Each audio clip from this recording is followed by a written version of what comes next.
মুনাফিকের আচরণ আমরা বেশিরভাগ তিনটা জানি। কথা বললে মিথ্যা কথা বলে, ওয়াদা করলে খেলাফ করে, আর যদি আমানত রাখা হয় খেয়ে ফেলে।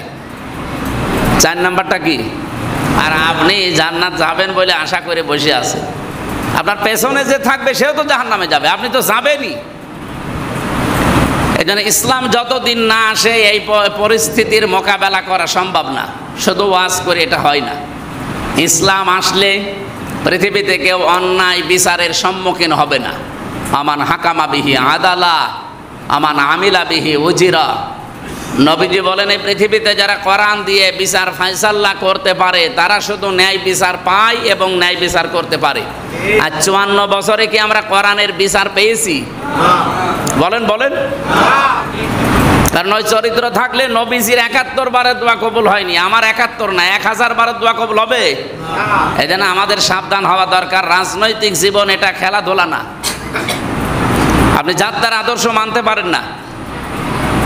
বিশ্ব নবীর বাইরে কাউকে আদর্শ মানা জায়েজ নেই। ইয়াকদুমু কওমাহু ইয়াউমাল কিয়ামাতি ফাআওরাদাহুমুন নার ওয়া বিসাল বিরদুল মাওরুদ।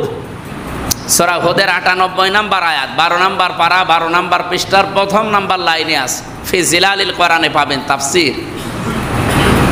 যেই দলের নেতা জাহান্নামে যাবে ওই দলের যত কর্মী আছে তার সাথে জাহান্নামে যাওয়া লাগবে।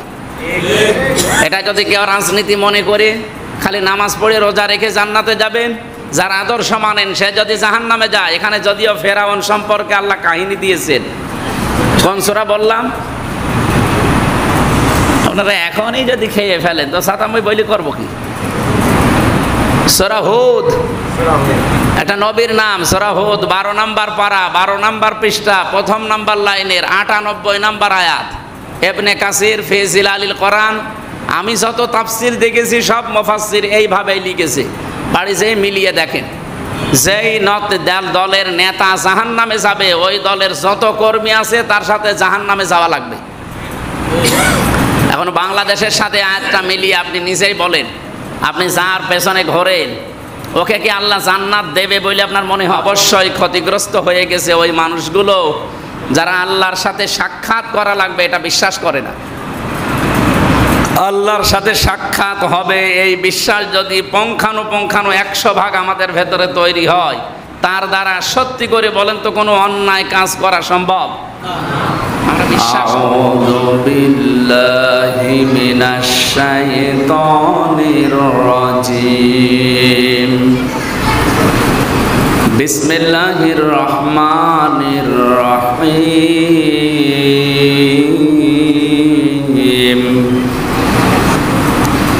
قد خسر الذين كذبوا بلقاء الله حتى إذا جاءتهم الساعة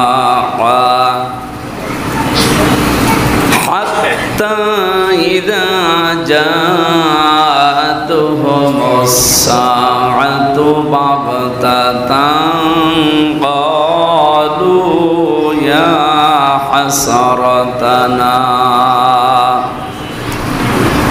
على ما فرطنا فيها وهم يحملون أوزارهم على ظهورهم ألا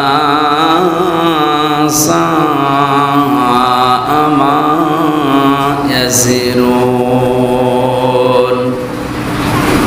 صدقت يا ربنا اللهم صل على محمد وآله وصحبه وبارك وسلم الحمد لله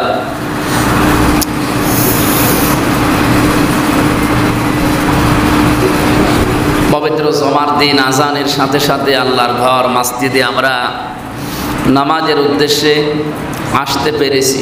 যে সুযোগ আল্লাহ করে দিলেন আমাদের, খুশি হচ্ছি, আমরা শুকরিয়া আদায় করছি আলহামদুলিল্লাহ। নবীজি বলেন পরপর 3টা জুমার নামাজ যদি কেউ ইচ্ছা করে ত্যাগ করে ওর নাম মোনাফিকের খাতায় লেখা হয়ে যায়। আমরা এখানে যারা আছি অন্তত 3 সপ্তাহ 3 জমার নামাজ একাধারে আমাদের হয়তো নষ্ট হয়নি। যাদের নষ্ট হচ্ছে তারা সতর্ক থাকবে, কারণ মোনাফিক এই শব্দটা শুনলে নিজেদের কাছে যেমন লাগছে আল্লাহর কাছে আরো খারাপ লাগে। ইন্নাল মুনাফিকিনা ফিদ দারকিল আসফালি মিনান নার ওয়া লান তাজিদা লাহুম নাসীরা। অবশ্যই মুনাফিকরা জাহান্নামে যাবে, কিন্তু ওরা একেবারে নিচে থাকবে আর তাদের সাহায্যের জন্য কেউ আসবে না। আমরা এই আয়াত থেকে যেটা জানলাম, আসফালা শব্দের ব্যাখ্যা পড়েছি, এর চাইতে নিচে আর কেউ থাকবে না। কোরআনে কারিমে সূরা নিসার ভেতরে আছে ইন্নাল্লাহা জামিউল মুনাফিকিনা ওয়াল কাফিরিনা ফি জাহান্নামা জামিআ। অবশ্যই জাহান্নামে একত্রিত করা হবে মুনাফিক এবং কাফেরদের। ঠিক আছে, আমরা এই আয়াত থেকেও একটা প্রমাণ পেলাম যে জাহান্নামে মুনাফিক আর কাফের থাকবে, কিন্তু মুনাফিক থাকবে আগে, এর উপরে থাকবে কাফেররা। অথচ মুনাফিক তৈরি হয় এ পৃথিবীতে কোনো ইহুদিদের ভেতরে মুনাফিক নেই, খ্রিস্টানদের ভেতরে মুনাফিক নেই, বৌদ্ধদের ভেতরে হিন্দুদের ভেতরে কোনো মুনাফিক নেই। এটা তৈরি হয় শুধুমাত্র মুসলমানদের ভেতরে। আর বাংলাদেশে আমার মনে হয় ইসলাম না আসার পেছনে কারণ, কায়েম না থাকার পেছনে কারণ এই মুনাফিক মুসলমানগুলো দায়ী। এই জন্য সতর্ক করছে, এটা রেকর্ড হচ্ছে তো। এটা শুধু এই বাংলাদেশের কুষ্টিয়া জেলার সদর উপজেলা না, এটা সদর থানা, এই দহকলা এই জায়গায় থাকছে না, এটা চলে যাচ্ছে তামাম পৃথিবীতে। বিশেষ করে বাংলাদেশের যেখান থেকে এটা এখন দেখছে এবং আগামীতে শুনবে তাদেরকে বলছি, আপনি মুনাফিক হবেন না। এটা এত বড় নিকৃষ্ট আল্লাহর কাছে কোরআনে কারিমে মুনাফিকদের নাম ধরে ধরে আল্লাহ বহু আয়াত নাযিল করেছে। কাফেরদের ব্যাপারে যেমন কড়া কথা আল্লাহ দিয়েছেন, তার চাইতে আমার মনে হয় 100 গুণ বেশি কঠিনভাবে বক্তব্য দিয়েছেন মুনাফিকদের বিরুদ্ধে। ইস্তাগফির লাহুম আও লা তাস্তাগফির লাহুম ইন তাস্তাগফির লাহুম 70 মাররাতান ফালা ইয়াগফিরাল্লাহু লাহুম। সূরা তাওবার 80 নম্বর আয়াতে এসেছে, হে নবী আপনি যদি এদের জন্য আল্লাহর কাছে ইস্তেগফার করেন, ক্ষমা চান আর ক্ষমা নাই চান, এদের জন্য সমান হবে। যদিও আয়াতটা নাজিল হয়েছিল আব্দুল্লাহ বিন ওবায়ের জন্য, কিন্তু এখানে হোম দিয়ে আল্লাহ তামাম পৃথিবীর সব মুনাফিককে উদ্দেশ্য করেছেন। সুতরাং এইরকম লোক যদি দুনিয়াতে কেউ থাকে যারা আব্দুল্লাহ বিন ওবায়ের মতো নবীদের পেছনে নামাজ পড়ে, রোজা রাখে, ইফতারি করে, কাবা শরীফ তাওয়াফ করে,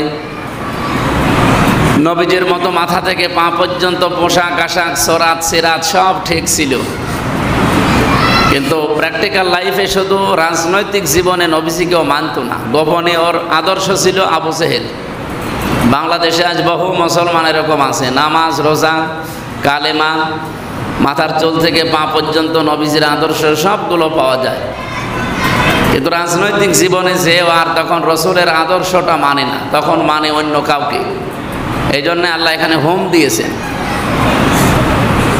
সুতরাং আমরাও যদি এই হোমের ভেতরে পড়ে যাই, আমরা এখনই সংশোধন হব, কারণ এখনও তাওবার দরজা বন্ধ হয়ে যায়নি।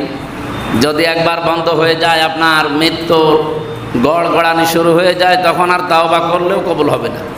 এই জন্য এক্ষুনি সময়, আমাদের মুনাফিকের কোনো জার্ম, কোনো রোগ যদি আমাদের ভেতরে এসে যায়, আমরা এই মুহূর্তে এই রোগ মুক্ত হওয়ার চেষ্টা চালাচ্ছি এবং চালাবো ইনশাআল্লাহ। আল্লাহ যদি এখানে আপনি একবারে আব্দুল্লাহ বিন ওবায়ের নামটা দিয়ে দিতেন, তাহলে আয়াত পড়তাম না। যেহেতু হোম দিয়েছেন, এই জন্য আমরা ঝামেলায় আছি। আর মুনাফিক যেহেতু ইহুদি খ্রিস্টান বৌদ্ধ হিন্দু এদের ভেতরে তৈরি হয় না, শুধু তৈরি হয় মুসলমানদের ভেতরে। এই জন্য আমরা আরও বিপদে আছি, কারণ 92% মুসলমান আমরা এই দেশে। এগুলো থাকলে আমাদের ভেতরে থাকবে। এই জন্য হিন্দুদের কোনো চিন্তা নেই, কারণ তারা একবারে ডাইরেক্ট কাফের। খ্রিস্টানদের চিন্তা নেই, কারণ ওরা ডাইরেক্ট কাফের। ইহুদিদেরও চিন্তা নেই, ওরা ডাইরেক্ট কাফের। বৌদ্ধদেরও চিন্তা নেই, ওরাও ডাইরেক্ট কাফের। আমরা যেহেতু অন্তত মুসলমান দাবি করি, আমাদের ইমানের ভেতরে মুনাফিকের জার প্রবেশ করার সম্ভাবনা সবচাইতে বেশি।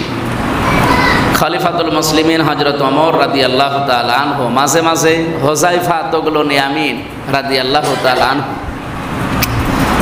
এখানে সিররুন নবী বলা হয় তাকে, তিনি নবীজির গোপন সংবাদগুলো জানতেন।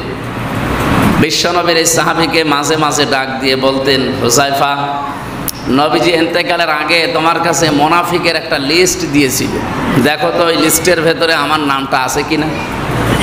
হযরত হুযায়ফা কেঁদে ফেললেন, ডাক দিয়ে বলেন, আপনি কি বলেন? আপনি এখন খলিফাতুল মুসলিমিন, এ পৃথিবীতে যে 10 জন মানুষকে জান্নাতের গ্যারান্টি নবীজি নিজে দিয়েছেন, তার ভেতরে আপনিও একজন। নবীজি জানিয়েছেন আকাশের তারকার চাইতে আপনার জীবনে নেকির কাজ বেশি। বিশ্বনবী একথাও জানিয়েছেন, আনা খাতামুন নাবিয়্যিন লা নাবিয়্যা বাদি লাকানা ওমর, পৃথিবীতে আর নবী আসবে না, আমি শেষ। যদি আল্লাহ নবী কাউকে পাঠায় তো ওমর আল্লাহর নবী হয়ে যাবে। তার মানে নবী হবার সব যোগ্যতা গুণাগুণ আল্লাহ হযরত ওমরকে দিয়েছিলেন। তা আপনি এই মানের লোক, আপনাকে দেখলে শয়তান পর্যন্ত রাস্তায় আসতে ভয় পায়, আর আপনি বলেন যে মুনাফিকের লিস্টের ভেতরে আপনার নাম আছে। একটা কথা হলো, হযরত ওমর বলেন, হুযায়ফা, পৃথিবীতে নবীরা ছাড়া কেউ ইমানের দিক থেকে নিরাপদ না। আমি তো আর নবী না, আমার ইমানও নিরাপদ না। যে কোনো সময় আমরা মরণের আগে শয়তানের ধোকায় বেঈমান হয়ে যেতে পারি। অনেক সাহাবী দাবি করার পরেও তারা মরণের আগে শয়তানের ধোকায় বেঈমান হয়ে গিয়েছে, না যায়নি? আর আমরা তো আরো নিচের মানুষ। এই মানের মানুষ যদি চিন্তা ভাবনা করে, আপনি কি চিন্তা করেন? আপনি শয়তান যার কাছে আসতে ভয় পেত, এত ভয় পেত যে 40 দিনও রাস্তায় আসতো না। জীবনে এত নেকির কাজে আঞ্জাম দিয়েছিল, ভালো ভালো কাজে, যে আকাশের তারকা হয়তো কেউ গণনা করে শেষ করে ফেলতে পারে। হযরত ওমর 26 বছর বয়সে মুসলমান হয়েছিলেন, কয়েক বছর দুনিয়ায় বেঁচে ছিলেন। এই অল্প সময়ে তিনি এত বেশি কাজের আঞ্জাম দিয়েছিলেন, ভালো ভালো কাজের। ভালো কাজ মানে আমরা অনেকে ভালো কাজ বলতে শুধু নামাজ পড়া, রোজা রাখা, জিকির করা, দাড়ি রাখা, এটা ভালো কাজ মনে করি। কিন্তু হযরত ওমররা ভালো কাজ মনে করতেন মানবতার কল্যাণে আমার জীবন কতটুকু ব্যয় হয়। এমনকি রাষ্ট্রপ্রধান হওয়ার পরেও রাতের বেলা তিনি কমপক্ষে 3টা ভালো কাজ না করে ঘুমাতেন না রাতে।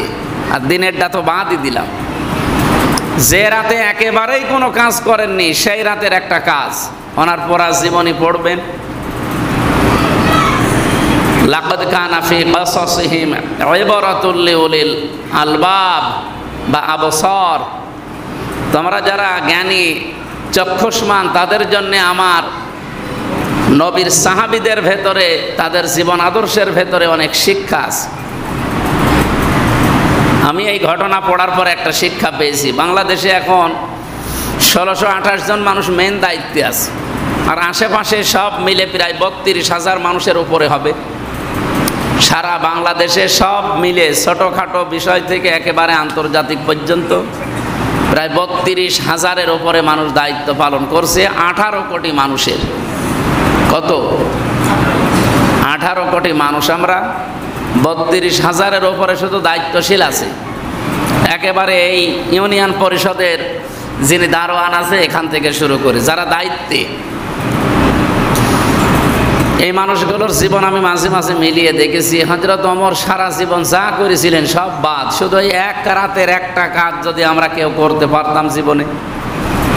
মানে রাতে সফর করছিলেন, হঠাৎ দেখলেন একটা বাড়ি থেকে একটা লোক বের হয় আবার প্রবেশ করে। উনি সে হাত চেপে ধরলেন, লোকটাকে জিজ্ঞাসা করলেন, বারবার বাড়িতে প্রবেশ করো আবার বের হও, কে তুমি? লোকটা বলে, পথিক, আমি এ বাড়ির মালিক, আপনি কে? উনি বললেন, ঠিক আছে, পরিচয় তো এখন দেওয়া যাচ্ছে না। বললেন, আপনি বারবার বের হচ্ছেন আর বারবার প্রবেশ করছেন, এই জন্যই তো আপনারা আমি জিজ্ঞেস করলাম। লোকটা বলে, পথিক, আমি যে বিপদে আছি, দুনিয়া এরকম বিপদে কেউ পড়েছে বলে আমার মনে হয় না। আমার স্ত্রী সন্তান সম্ভবা, এখনই তার সন্তান হবে, কিন্তু এ বিষয়ে আমি একেবারে অনভিজ্ঞ, কিচ্ছু জানি না। অথচ বাড়ির ভেতরে আর কোনো মেয়ে লোকও আমার নেই। উনি কান্নাকাটি করছে, তার এই দৃশ্য দেখে আমি বারবার প্রবেশ করি আর বের হই। হযরত ওমর দৌড় দিলেন বাড়িতে, স্ত্রীকে যে বললেন, আব্দুল্লাহর মা, আল্লাহ জান্নাত বিক্রি করছে, যদি কিনতে চাও তো আমার সাথে দৌড়াও। উনি চিন্তা করলেন জান্নাতও বিক্রি হয় দুনিয়ায়, স্ত্রী যদি সত্যি জান্নাত নিতে চাও তো কিছু তেল নাও, কিছু কাপড় চোপড় নাও, খাবার দাবার নাও, জান্নাত কিনতে এগুলো লাগবে কেন? হ্যাঁ দরকার আছে, নাও, বোঝা যাবে শেষে। নিয়ে গেলেন সাথে বাড়ির ভেতরে, নিজের স্ত্রীকে প্রবেশ করিয়ে ওই লোকটাকে নিয়ে বাইরে দাঁড়িয়ে আছে। ভেতর থেকে আওয়াজ এলো, খলিফাতুল মুসলিমিন, আপনার বন্ধুকে সুসংবাদ দেন, তার একটা পুত্র সন্তান হয়েছে, ছেলেটাও ভালো আছে, মাও ভালো আছে। হযরত ওমর বলেন, আলহামদুলিল্লাহ। যে লোকটার সন্তান সে বলছে ইন্না লিল্লাহ। উনি বললেন, আপনার ছেলে আপনারই পড়া দরকার আলহামদুলিল্লাহ, আর আপনি ইন্না লিল্লাহ পড়েন কেন? লোকটা হাত চেপে ধরে বলে, খলিফা, আমি টের পাইনি যে আপনি আসলেই খলিফা, রাতের বেলা তো বুঝতে পারি না, দয়া করে আমারে মাফ করে দেন।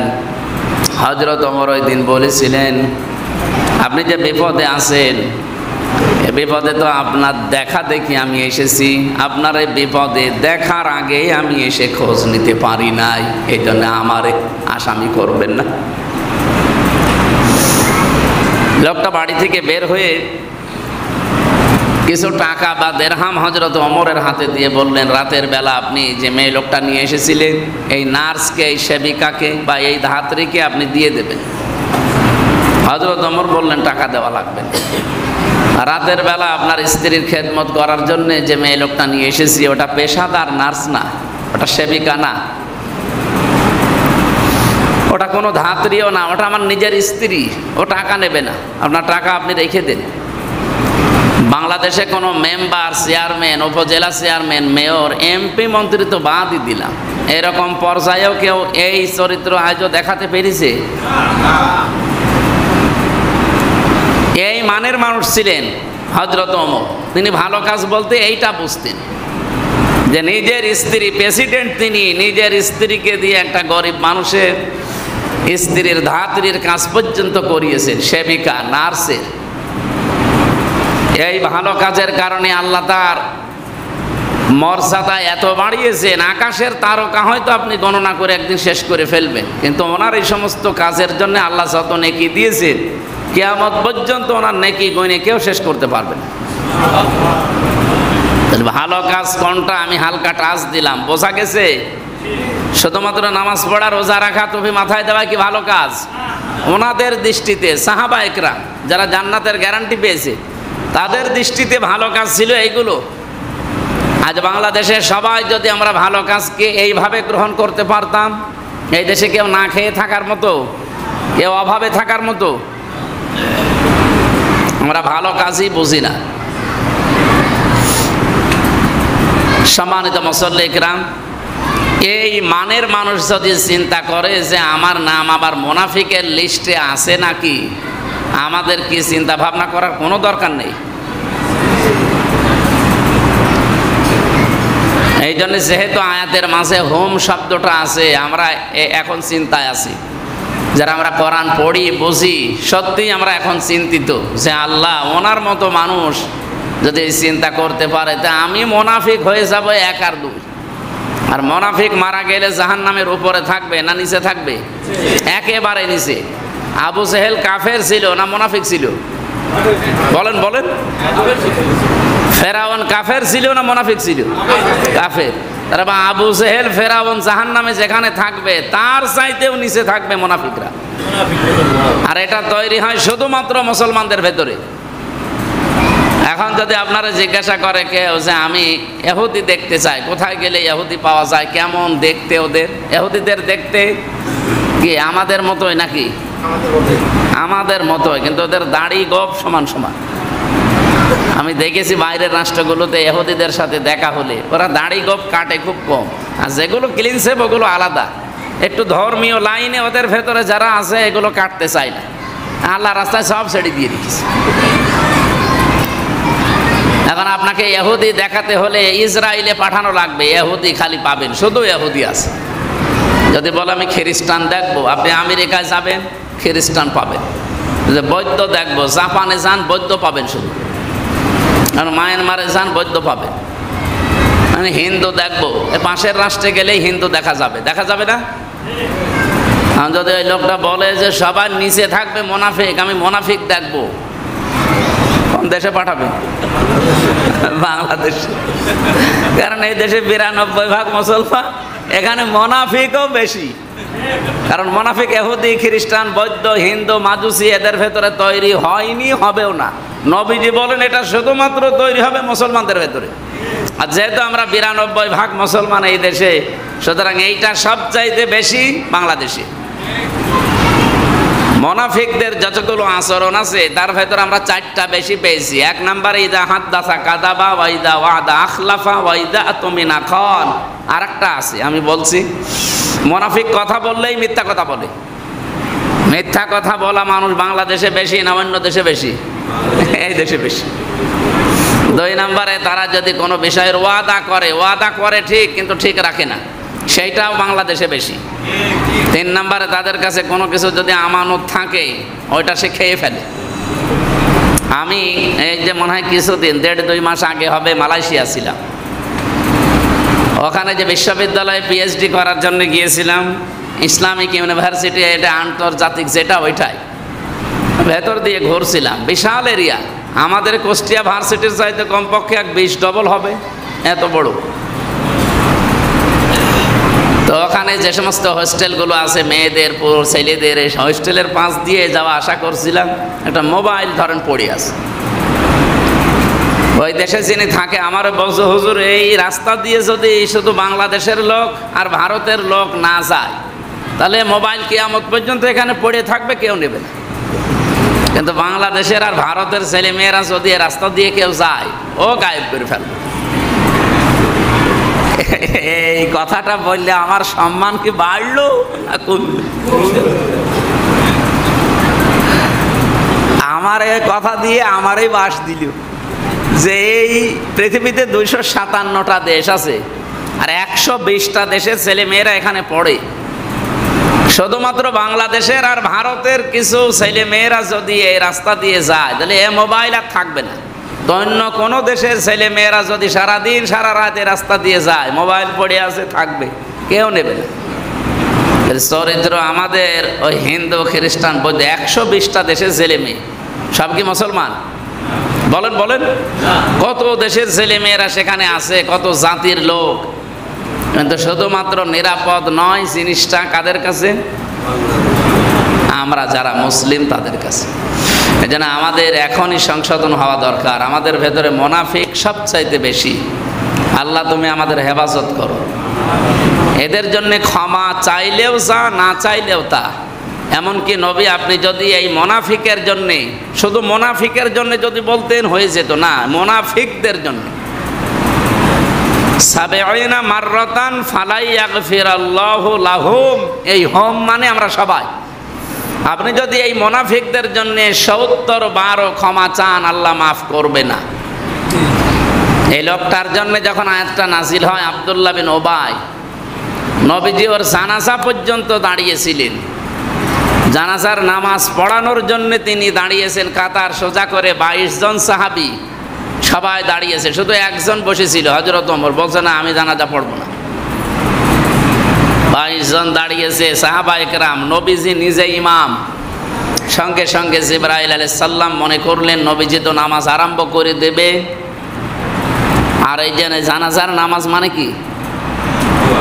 দোয়া করা। বলেন বলেন, জানাজার নামাজ মানে আমি লোকটার জন্য দোয়া করছি, সাক্ষী দিচ্ছি যে বিসমিল্লাহি ওয়া আলা মিল্লাতি রাসূলিল্লাহ, এ আল্লাহর নামে রসুলের দলে ছিল, আমি এ দিয়ে গেলাম। তো এই কথা তো নবীজি এখন বলবে, মিথ্যা কথা বলবে কি করে? সঙ্গে সঙ্গে এই যে 70 মাররাতান পর্যন্ত ছিল। এর পরের অংশটুকু এই সময় নাজিল হয়, ফালাই ইয়াগফিরাল্লাহু লাহুম। ইয়াগফির এটা মজারে, বর্তমান, ভবিষ্যৎ, প্রেজেন্ট, ফিউচার। এর আগে লান এসেছে, এর আগে ফা এসেছে। আরবি গ্রামার অনুযায়ী যদি মোজারের আগে বর্তমান ভবিষ্যৎ বাচক কোনো শব্দের আগে লান আসে, বাংলা অর্থ দাঁড়ায় কোশ্চিন কালেও হবে না। হে নবী, আপনি এর জন্য ৭০ বার দোয়া করার কথা আল্লাহ বললেন যে ৭০ বার করলেও কবুল হবে না। নবীজি মনে মনে ভাবছিলেন, আল্লাহ যেহেতু ৭০ বার পর্যন্ত দিয়েছে, আমি ৭১ বার করব, তাহলে তো মাফ হবে। ৭০ বারের কথা বলেছেন, আমি আর একবার বেশি করলে ৭১ বার। আপনি তো আর ৭১ বারের কথা বলেননি। উনি ৭১ বার করার জন্য প্রস্তুতি নিচ্ছিলেন, সেই সময় বললেন ফালাইয়াগফিরাল্লাহু লাহুম। এই ৭১ না, এ কিয়ামত পর্যন্ত এই লোকটার জন্য যদি আপনি নবী হয়েও দোয়া করেন, আপনার দোয়া কবুল হবে না, একে আল্লাহ মাফও করবে না। শুধু একে মাফ করবে না এতটুকু তো বলেন নাই, শেষে যেহেতু হোম আছে, এর মতো চরিত্র যাদের, ও কিন্তু রসুলের পেছনে নামাজ পড়েছে, রোজা রেখেছে, ইফতারি করেছে, কাবা ঘর তাওয়াফ করেছে রসুলের সাথে, ওর মাথার চুল থেকে পা পর্যন্ত সব রসুলের মতো ছিল। শুধু একটা জায়গায় বিশ্বনবীকেও মানত না, রাজনৈতিক জীবনে ওর নেতা ছিল আবু জেহেল।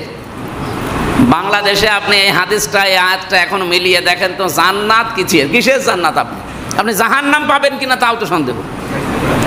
এটা সন্দেহ করার দরকার নেই, আপনি জাহান্নামেই যাবেন। ওর জন্য যদি ৭১ বার দোয়া করেও কাজ না হয়, তাও নবী নিজে। আর আপনি হামজারে দিয়ে 5টা গরু মেরে খাওয়িয়ে দিলেন আর দোয়া করে দিলেন বিসমিল্লাহি ওয়া আলা মিল্লাতি রাসূলিল্লাহ। আমি অত মিথ্যা কথা বলছি, আর যারা খাচ্ছে ওই খাওয়াটাই হচ্ছে, তাছাড়া বাকি কিছুই হচ্ছে। কারণ ওই চরিত্র থাকলে নবীজির ৭১ বারের দোয়া কবুল হয়নি, আমার ৭১ না ১,০০০ বারের দোয়া কবুল হবে। এই জন্য আমাদের সাবধান হওয়া দরকার। রাজনৈতিক জীবন এটা খেলাধুলা না। আপনি যার তার আদর্শ মানতে পারেন না। বিশ্ব নবীর বাইরে কাউকে আদর্শ মানা জায়েজ নেই। ইয়াকদুমু কওমাহু ইয়াউমাল কিয়ামাতি ফাআওরাদাহুমুন নার ওয়া বিসাল বিরদুল মাওরুদ। সূরা হুদের ৯৮ নম্বর আয়াত, ১২ নম্বর পারা, ১২ নম্বর পৃষ্ঠার ১ম নম্বর লাইনে আছে, ফি জিলালিল কোরআনে পাবেন তাফসীর। যেই দলের নেতা জাহান্নামে যাবে, ওই দলের যত কর্মী আছে তার সাথে জাহান্নামে যাওয়া লাগবে। এটা যদি কেউ রাজনীতি মনে করে খালি নামাজ পড়ে রোজা রেখে জান্নাতে যাবেন, যার আদর্শ মানেন সে যদি জাহান্নামে যায়, এখানে যদিও ফেরাউন সম্পর্কে আল্লাহ কাহিনী দিয়েছেন, কোন সূরা বললাম? আপনারা এখনই যদি খেয়ে ফেলেন তো সাতাম্বই বইলি করবো কি? সূরা হুদ, একটা নবীর নাম, সূরা হুদ ১২ নম্বর পারা, ১২ নম্বর পৃষ্ঠা, ১ম নম্বর লাইনের ৯৮ নম্বর আয়াত। ইবনে কাসির ফি জিলালিল কোরআন, আমি যত তাফসির দেখেছি সব মুফাসসির এইভাবেই লিখেছে, বাড়ি যেয়ে মিলিয়ে দেখেন। যেই দলের নেতা জাহান্নামে যাবে, ওই দলের যত কর্মী আছে তার সাথে জাহান্নামে যাওয়া লাগবে। এখন বাংলাদেশের সাথে আয়াতটা মিলিয়ে আপনি নিজেই বলেন, আপনি যার পেছনে ঘোরেন ওকে কি আল্লাহ জান্নাত দেবে বলে আপনার মনে হয়? ও বলছেন না, তো এখনই ধরা খাবে। কারণ আমি এমন মানুষের পেছনে ঘুরি যার দিনের চরিত্র একরকম আর রাতের চরিত্র আর এক রকম। যে লোকটা বুঝে শুনে অন্যায় করে, মিথ্যা মামলা দেওয়ায় পটু, এরকম নেতা নেই? গ্রাম্য সালিশে বিচার করে কিছু টাকা পেলে অন্যায় রায় দিয়ে দেয়, এরকম মোড়ল মাতব্বার আছে না? একটু হাত তোলেন তো এখানে থাকলে। আছে, এখানেও আছে। আর আপনি জান্নাত যাবেন বলে আশা করে বসে আছে, আপনার পেছনে যে থাকবে সেও তো জাহান্নামে যাবে, আপনি তো যাবেনই। এই জন্য ইসলাম যতদিন না আসে এই পরিস্থিতির মোকাবেলা করা সম্ভব না। শুধু ওয়াজ করে এটা হয় না। ইসলাম আসলে পৃথিবীতে কেউ অন্যায় বিচারের সম্মুখীন হবে না। আমান হাকামা বিহি আদালা, আমান আমিলা বিহি উজিরা।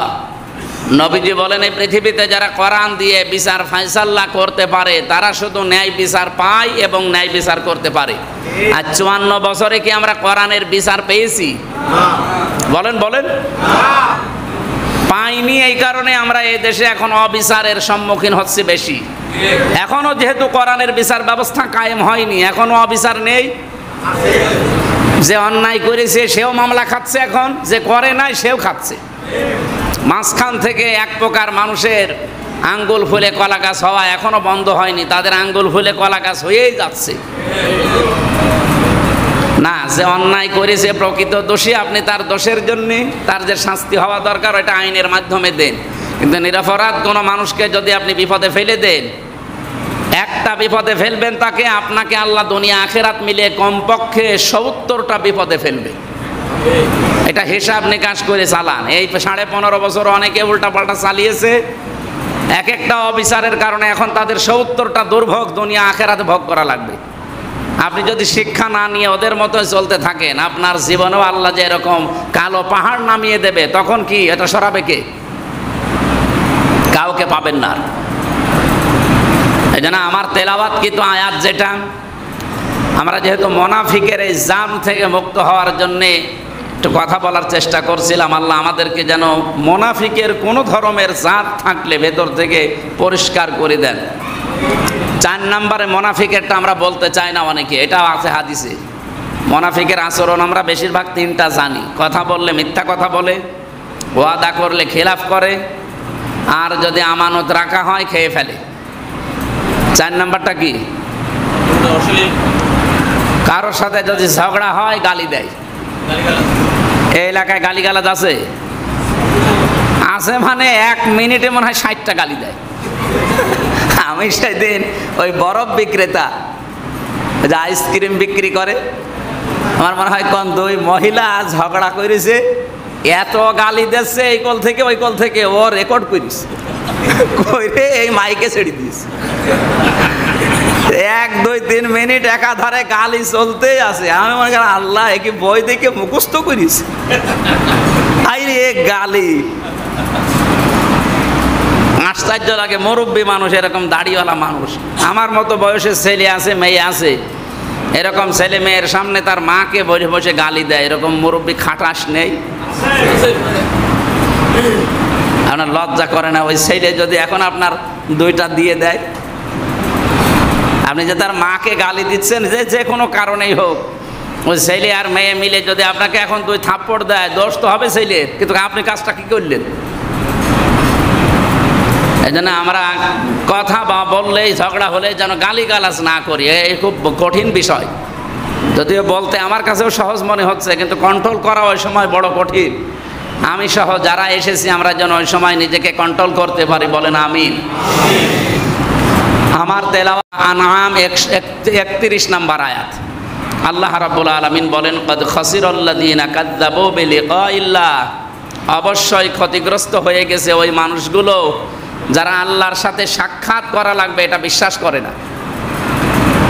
আল্লাহর সাথে সাক্ষাৎ হবে এই বিশ্বাস যদি পুঙ্খানুপুঙ্খানু 100 ভাগ আমাদের ভেতরে তৈরি হয়, তার দ্বারা সত্যি করে বলেন তো কোনো অন্যায় কাজ করা সম্ভব? আমরা বিশ্বাস করি না, এই জন্যে আমরা করতে থাকি। এই জন্য আমাদের এক্ষুনি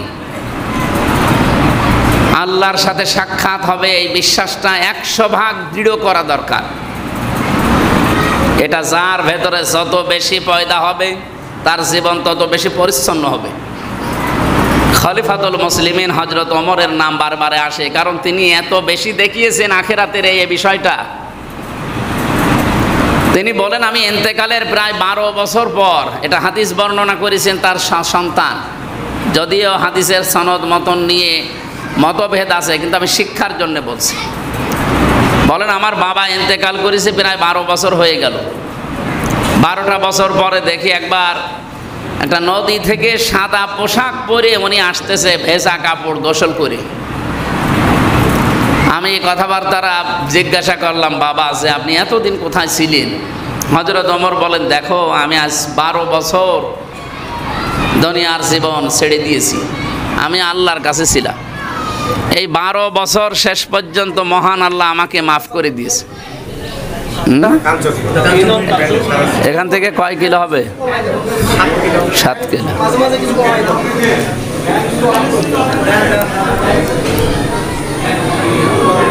সুবহানাল্লাহ আলহামদুলিল্লাহ লা ইলাহা ইল্লাল্লাহ। এই তো ঠিক আছে, আলহামদুলিল্লাহ। হযরত ওমর বলেন, আজ 12 বছর আমি আল্লাহর কাছে আমার জীবনের হিসাব দিচ্ছিলাম, শেষ পর্যন্ত মহান আল্লাহ দয়া করে আমারে মাফ করে দিয়েছেন। আমি এখন জান্নাতের নহর থেকে গোসল করে এই যে পোশাক পরে জান্নাতের দিকে যাচ্ছি।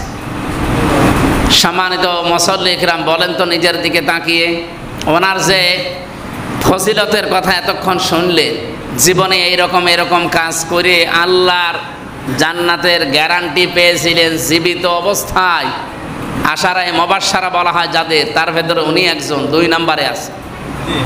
এই লোকটার যদি 12 বছর লাগে একাধারে, তাও আল্লাহ মাফ করে দিয়েছে। আমাদের তো মনে হয় 12 দিনও লাগবে না। এই জন্য আয়াতটায় আল্লাহ আরম্ভই করেছেন এমন শব্দ দিয়ে, যারা গ্রামার বোঝে জিজ্ঞাসা করেন কত কঠিন শব্দ এটা। আল্লাহ খাসিরাল্লাহ দিলেও দিতে পারতেন, কত দিয়েছেন কেন? আল্লাহ রাব্বুল আলামিন বলেন অবশ্যই ক্ষতিগ্রস্ত হয়ে গেছে ওই মানুষগুলোর জীবন যারা আল্লাহর সাথে সাক্ষাৎ হবে এটা পুরাপুরি বিশ্বাস করে না।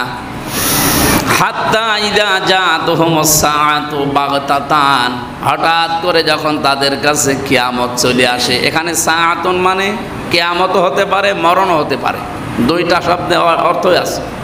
হঠাৎ করে যখন তাদের কাছে মরণ আসে, ক্বালু ইয়া হাসরাতানা আলা মা ফাররাতনা ফিহা, শব্দের দিকে খেয়াল করলে আমরা যেহেতু বাগতাতান পেয়েছি আয়াতের মাঝে, কিয়ামতও হঠাৎ করে আসবে, এমনকি মরণও মানুষের কাছে হঠাৎ করে আসবে। আমরা যে অনেকে বলি কিয়ামত 41 সালের পরে, না। আপনি বাজারে আছেন, আপনি ঘরের ভেতরে আছেন, কখন কিয়ামত সংগঠিত হয়ে যাবে চোখের পলক পড়তে যতক্ষণ সময় লাগে, আল্লাহ বলেন এতটুকুর ভেতরে আমি পৃথিবীতে কিয়ামত ঘটিয়ে দিতে পারি। আমার কথা বুঝতেছে? কোরআন শরীফের সূরা নমলে আছে, এটা নাহাল সূরা নাহালের ভেতরে আছে। এটা আমার যতটুকু মনে আসতেছে 14 নম্বর পারা, 14 নম্বর পৃষ্ঠা, 12 নম্বর লাইনে আছে। এটা 77 নম্বর আয়াতে হবে। আল্লাহ বলেন কিয়ামত যারা মনে করে অনেক দূরে বা কখন আসবে, আমি কিয়ামত ঘটাবো শুধু চোখের পলক পড়তে যতক্ষণ লাগে এতটুকু সময়ের ভেতরে। আর মরণটাও ঠিক মানুষের কাছে এতটুকু সময়ে আসে। তাহলে এখানে সাআতুনের অর্থ 2টাই হয়, আর 2টাই পারফেক্ট। একটা হয় কিয়ামত অথবা মরণ। হঠাৎ করে তার কাছে চলে আসার সঙ্গে সঙ্গে লোকটা বলবে ইয়া হাসরাতানা। আল্লাহ যদি বলতেন কলা, সে বলবে না, কলু। পৃথিবীর প্রত্যেকটি মানুষ এই কথা বলবে, সে ভালো কাজ করুক আর মন্দ কাজ করুক। আলা মা ফাররাতনা ফিহা, আমার জীবনের জন্য আমার আফসোস, এমন কিছু পাঠিয়েছি ওটা দেখতে আমার কাছে ঘৃণা লাগে। এই জন্যে আমার মনে হয় প্রকাশ্য পাপ ছেড়ে দেওয়ার চাইতে গোপন পাপ ছেড়ে দেওয়া অনেক ভালো। কথা বোঝা যায়নি? প্রকাশ্য যে পাপগুলো আছে এইটা ছেড়ে দেওয়ার আগে গোপন পাপ ছেড়ে দেওয়া, এটা আমাদের জন্য আরো বেশি দরকার। কারণ এটা হয়তো এখন জনসম্মুখে কিছু মনে হচ্ছে না। কিয়ামতের এই মরণের অথবা কিয়ামতের দিন মানুষ সবচাইতে বেশি অপমান বোধ করবে এই গোপন অপরাধের জন্য। আমি যে আয়াতটা বলতে চাচ্ছিলাম সেটা আমা আমরুস সাআতি ইল্লা কালামিহিল বাসারি আও হুয়া আকরাব, চোখের পলক পড়তে যতক্ষণ লাগে এর চাইতেও নিকটবর্তী সময়ে তোর কাছে কিয়ামত চলে আসবে। ইন্নাল্লাহা আলা কুল্লি শাইইন কাদির, সব বিষয়ের উপরে ক্ষমতার মালিক কে? আল্লাহ। এই যে কিয়ামত যে চোখের পলকে ঘটিয়ে দিতে পারে, এটার ক্ষমতা আল্লাহর নেই? আছে।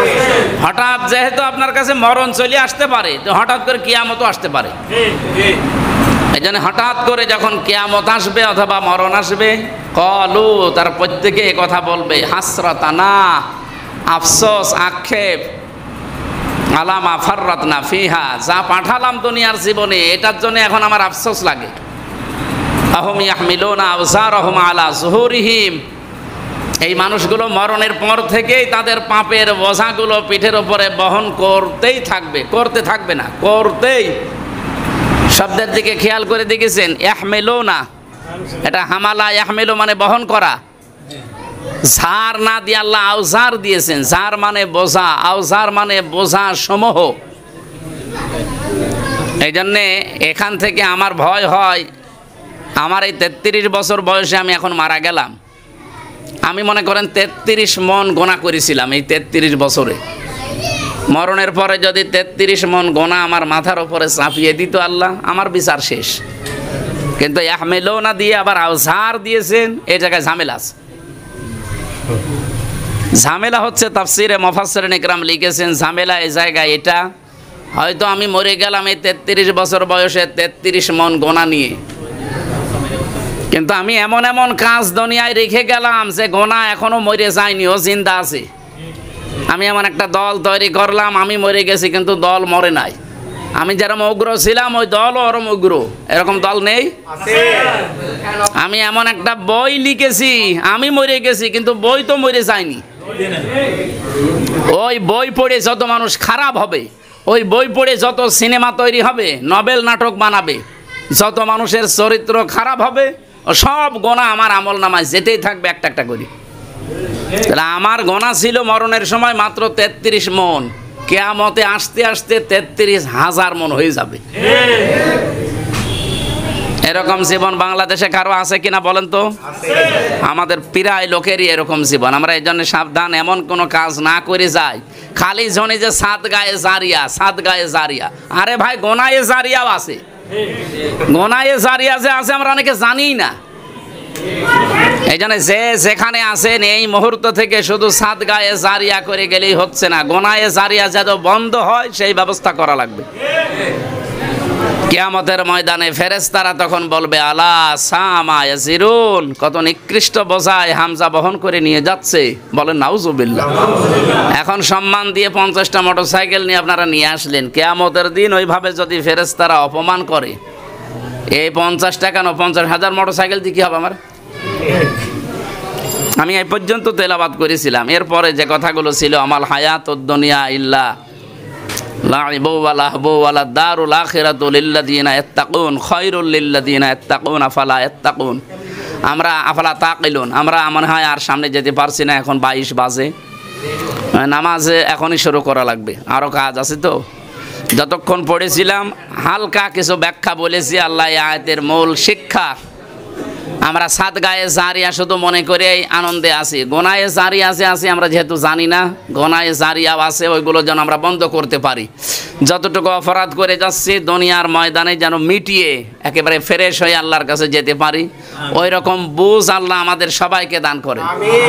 এ ওয়াজ শুনে সবার বুঝ আসবে তা না, আবু জেহেলের যেমন আসে নাই আপনারও আসবে না যদি ওই রকম মন হয়। আর আবু বকরের মতো মন নেন, আপনার বুঝ একদিনে তৈরি হয়ে যাবে। আল্লাহ আমাদেরকে আবু জেহেল না বানিয়ে যেন আবু বকরের মতো মন দান করেন। বারাকাল্লাহু লানা ওয়া লাকুম ফিল কোরআনিল আযীম। সুন্নাত